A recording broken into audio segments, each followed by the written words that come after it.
Tikulandireni pano pa Samavita YouTube channel. Mu video yathu ya siku la lero tikhala tikuona za mavuto amene akupitirira monga kusowa kwa mafuta komanso forex mdziko lino la Malawi. Tionanso zimene alankhula Dr. Jean Matanga komanso Dr. Shadrack Namalomba ku press briefing imene idaliko lero mzinda wa Blantyre yokuza kusowa kwa mafuta komanso forex mdziko lino imene adapangisa ndi bungwe lija la Malawi Energy Regulatory Authority MERA. Tikhalire limodzi mu video yonseyi pachiyambi mpaka na kumapeto, ndipo ngati simunapangebe subscribe ku YouTube channel ino pangani subscribe kuti mu video ngati awa komanso ena asamakuponyeni. Muli ndi ine ONB Square, tikhalire limodzi.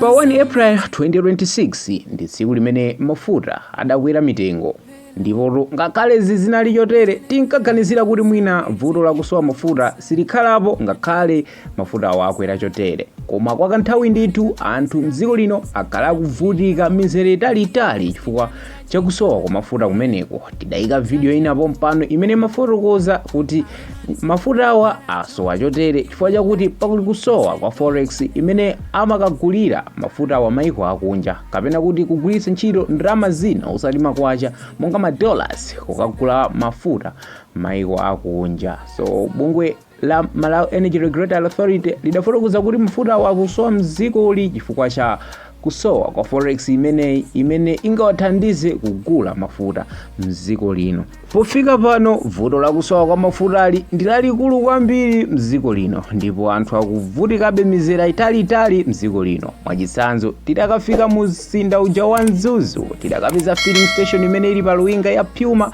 pali chimzera ndithu cha magalimoto, ndipo mzera umeneyo unali pafupifupi mamita 300, ndipo padali chipirikiti zedi pa filling station pamenepa chifukwa anthu udali kukanganirana mafuta. Izitu sizinakhuze mzinda wa Mzuzu okha koma Malawi yense, ndipo anthu akuvutika ndipo akugula mafuta pa black market pa mtengo okwera zedi pafupifupi 15,000 Malawi kwacha, zimene ndi zinthu zovuta kuti anthu akwanise kutero. Kodi pofika pano za mafuta komanso kusowa kwa forex zili pati? Press briefing imene adachitisa abungwe lija la Malawi Energy Regulatory Authority mzinda wa Blantyre yadabwisa kwambiri chifukwa afotokoza kuti pofika lachiwiri msabata imene kubwerayi mafuta akhala kuti ndi mbiri yakale kuti anthu ankavutikira mafuta. Kodi kunali zotani? Tatiye tionere video seyi, ndipo video yotsatirayi ndi kachigawo kena ka press briefing imene inali mu mzinda umenewo. Tiye tikhalire limodzi. Mapita ovota timakavota kuti mafuta awo tizikhala nawo, komanso ungakhale nkhani ya forex imene panthawi imene inali yosowa. Boma la Profesa Arthur Mutharika linafotokoza kuti tikubweranso mboma tikufuna tikakonze kuti chakudya chikakhalepo, komanso kuti mafuta adzipezeka, feterezanso adzipezeka. Ndiye tikutsimikizireni inu Malawi amene afotokozera anduna azamagetsi kuti mafutawo alipo ndipo ndondomeko zonse zilipo. Musavutike ndi kumakathira kumakamira mwanu ukatenga ngongole akatapita kuti mukathire full tank ngalimoto mwanu. Ngati mumathira 10 liters, tirani 10 liters. Mawanso mupita kapena mkuja mupita mukathiranso, koma osatino kudzipanikiza cholinga chakutino ngati kuti mafutawo kulibe, mafutawo alipo. Komanso mmene anafotokozera nduna, ife amene tikumapanga tapezerapo mwayo omagulitsa mafuta amene pa black market, maona zimene zinachitika sokina kwake mpaka na nyumba yonse kupya, anthu kupyera momwemo. Si nkhalidwe wabwino, tisiye nkhalidwe umene. Tikuthokozeni anduna chifukwa mwalamulanso pano kuti mukhala mukuyenda mmene mukati mwapangira kumayiningi kuja, kuti no apolisi aambe akhala kugwira anthu amene ndita achenjeze pano kuti asiye nkhalidwe umene. Koma chachikulu nchakuti 7 months boma la Profesa Arthur Mutharika likukutumikirani ndipo likutumikirani. Ife sinabwere pano kudzapanga ndale ndipo sitikupanga ndale. Boma la DPP it's not interested to do politics. Tikubwera pano kudzatumikira Malawi ndi kukonza zinthu zimene wa Malawi akufuna kuti zikwezera za forex, za fuel, za fertilizer ndi zina ndi tithokoze kwambiri ndona komanso tithokoze nonse chifukwa chakwa titero kuti ino machitidwe athu kupita kutsogolo mafunanso ndifotokoze tizikhala ndi mwezi womakumana nanu.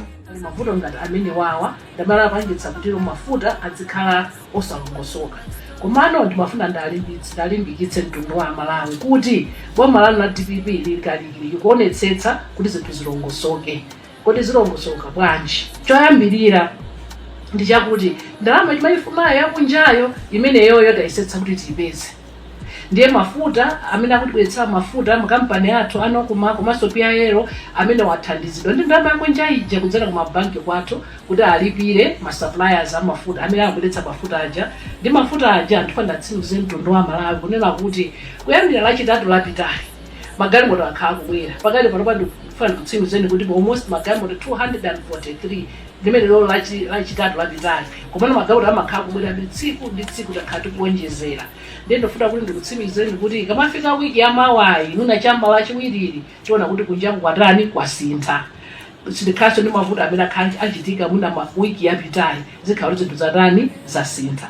Komanso sitikulengera pomwepo nkhani ya ndalama imene tikuyipeza ku mabanki ifeso ngati unduna wa za energy ndi mining tikwathandiziraso PIL komanso anokuma pakazokambira zawo ndi Reserve Bank komanso ndi mabanki ma commercial banks kuti ndalama zimene ipezeke azipita mosavuta komanso tasayinirana makalata ayenda ndi mabanki naso akunja cholinga chakuti ndalama imeneyi izipezeka mosavuta mafuta azibwera nthawi zonse kuti tonse ntchito zathu zisakhale zibwino. Pafupifupi aliyense ali maso kunjira kuti kugwa zotani kamafika pa 28 April limene ndi lachiwiri likubwerali kuti kugwa zotani pa nkhani ya mafuta kuti mavidiyo ngati awa ndiyena asamakuphonyeni osayiwala kupanga subscribe ku YouTube channel ino kuti tizikhalira limodzi mavidiyo ngati awa komanso ena. Munali ndine ONB Square tiyeni tikumanenso mu video yotsatira. Kupelewera zambiri zikudusa koma ndiye ndikuluza kodi nkwane ngakapeze yapine.